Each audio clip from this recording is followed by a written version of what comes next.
নজর রাখবো পরবর্তী খবরে। ওবিসি মামলায় কলকাতা হাইকোর্টের এবার নির্দেশে সুপ্রিম স্থগিতাদেশ।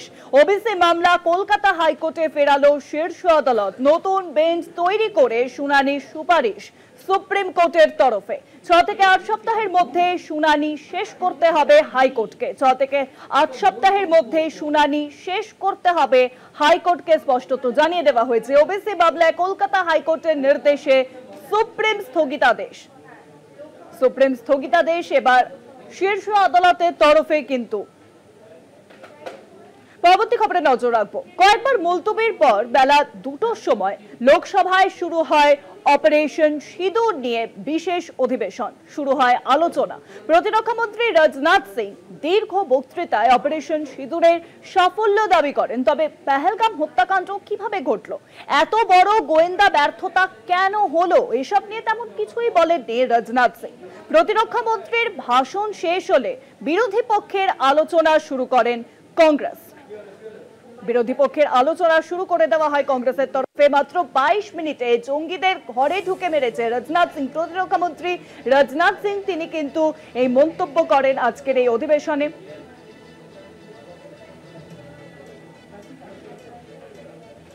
মাত্র 22 মিনিটে জঙ্গিদের ঘরে ঢুকে মেরেছে রাজনাথ সিং। প্রতিরক্ষা মন্ত্রী রাজনাথ সিং আজ পেহেলগাম হত্যাকাণ্ডের সফলে বলেন এবং তারপরে অপারেশন সিঁদুরের সাফল্যের কথাও কিন্তু তুলে ধরেন। আরো জানাবেন নিউজরুমের সঙ্গে রয়েছেন আমাদের পলিটিক্যাল এডিটর আশিস চট্টোপাধ্যায়। আশিস দা, দেখো, বেশ কয়েকবার মুলতবি হওয়ার পরে অবশেষে বেলা 2টোর সময় লোকসভায় শুরু হয়েছে অপারেশন সিঁদুর নিয়ে আলোচনা। এখনো পর্যন্ত যা নির্ধারিত আছে তাতে 16 ঘন্টা এই আলোচনা চলার কথা এবং বিজনেস অ্যাডভাইজারি কমিটিতে বিভিন্ন দলের জন্য সময় নির্ধারিত হয়েছে। আগে থেকে জানা সিদ্ধান্ত অনুযায়ী প্রতিরক্ষা মন্ত্রী রাজনাথ সিংহ এই আলোচনার সূত্রপাত করেন। তিনি দীর্ঘ বক্তৃতা করেন। দীর্ঘ বক্তৃতায় তিনি বলেন যে পহেলগাম হত্যাকাণ্ডের পরে পাকিস্তানের জঙ্গি ঘাঁটি গুড়িয়ে দিতে ভারত অপারেশন সিঁদুর এই কর্মসূচি নিয়েছিল এবং রাজনাথ সিংহ দাবি করেন এই কর্মসূচি সম্পূর্ণ সফল হয়েছে। রাজনাথ সিংহ বলেন যে পাকিস্তান হেরে গিয়ে যুদ্ধবিরতি চেয়েছিল। পাকিস্তানের সেনা officer DGMO, director general of military operations, সেই অফিসার ভারতীয় ডিজিএমওকে ফোন করে যুদ্ধবিরতি প্রার্থনা করেন এবং ভারত সেই যুদ্ধবিরতি মেনে নেয়। অর্থাৎ পাকিস্তান সম্পূর্ণ হেরে গিয়ে পর্যুদস্ত হয়ে এই যুদ্ধবিরতি মেনে নিয়েছে।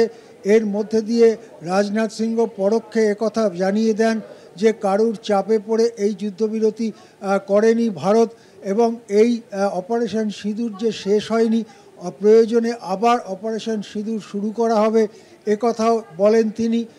রাজনাথ সিংহ এর আগে যে কয়েকবার ভারতের সঙ্গে পাকিস্তানের সম্পর্ক সংঘর্ষের পর্যায়ে পৌঁছে গেছে সেসবের উল্লেখ করে বলেন এবারে কিন্তু ভারত কড়া জবাব দেওয়ার জন্য প্রস্তুত ছিল।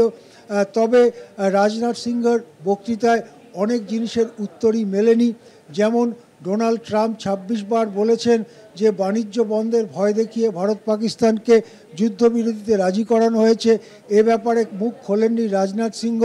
ডোনাল্ড ট্রাম্প দাবি করেছেন 4 থেকে 5টি যুদ্ধবিমান ধ্বংস হয়েছে, এ ব্যাপারেও কোনো কথা বলেননি রাজনাথ সিংহ। পহেলগামে কিভাবে হত্যাকাণ্ড ঘটল, কেন এত বড় গোয়েন্দা ব্যর্থতা, সে ব্যাপারে সরকার ইতিমধ্যে কি করেছে, অথবা 100 দিনের বেশি হয়ে গেল কেন এখনও সন্ত্রাসবাদী পহেলগামের হত্যাকাণ্ডের জন্য দায়ী সন্ত্রাসবাদীদের ধরতে পারল না সরকার, এই সমস্ত বিষয়ে কিছুই বলেননি রাজনাথ সিংহ। তার বক্তৃতার অধিকাংশ সময় জুড়ে ছিল খুব ভালো ভালো প্রচারমূলক কথা অথবা কবিদের কবিতার উদ্ধৃতি ইত্যাদি। রাজনাথ সিংহর দীর্ঘ বক্তৃতা শেষ হওয়ার পরে বিরোধী পক্ষের থেকে বলতে শুরু করেন গৌরব গগৈ। তারপরে একে একে বিভিন্ন বিরোধী সাংসদ বলছেন।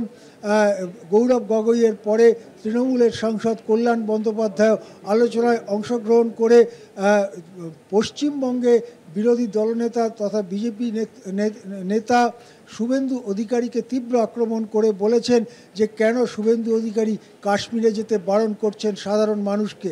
এই আলোচনা চলছে। আজকে সারা রাত আলোচনা হবে নাকি কালকে আলোচনা সকাল থেকে আবার শুরু হবে সেটা জানতে আমাদের অপেক্ষা করতে হবে আরও কিছুটা সময়। হ্যাঁ, অনেক ধন্যবাদ আশিস দা। নিউজরুমের সঙ্গে ছিলেন আমাদের পলিটিক্যাল এডিটর আশিস চট্টোপাধ্যায়।